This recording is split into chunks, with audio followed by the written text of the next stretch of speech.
So, drugs. Interesting concept, isn't it? Um, Drugs obviously have the ability to influence our consciousness, and they have a positive and negative impact on our consciousness, regardless if they are legal or illegal. Take, for example, common legal drugs that you may not have thought in that way: alcohol, nicotine, caffeine.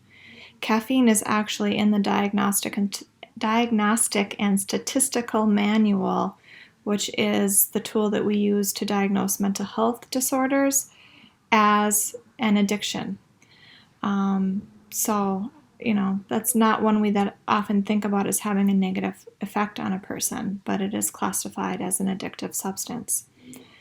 Alcohol, and this changes with society. We had prohibition, and they found that people sought out alcohol regardless of if it was legal or not. My grandfather had a still on his farm, and the hop still grows on that farm that's in our family as a result of his making moonshine.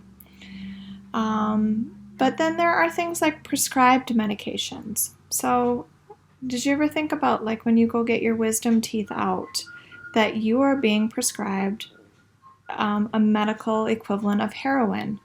And that is actually how the heroin epidemic got started, is that they were finding that people were being overprescribed prescriptions, legitimate prescriptions, and were then abusing them because they are so addictive. One of the largest groups that led into that were people who were having their wisdom teeth out, or people who were having surgery and were trying to recoup and get back.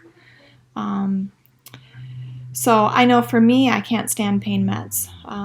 The only time that a pain med does not goof with me is if I am legitimately in such severe pain that I am in the emergency room. So there's so many facets that go into all of this discussion, and we just touched the tip of the iceberg, and it's very interesting to see how opinions range.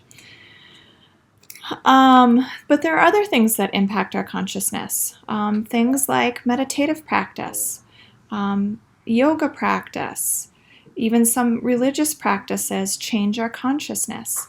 And is that we often think of those practices as being a good change, but I suppose there is a negative impact if you really wanted to search for it. So none of this is black or white, which then brings me to the white bear.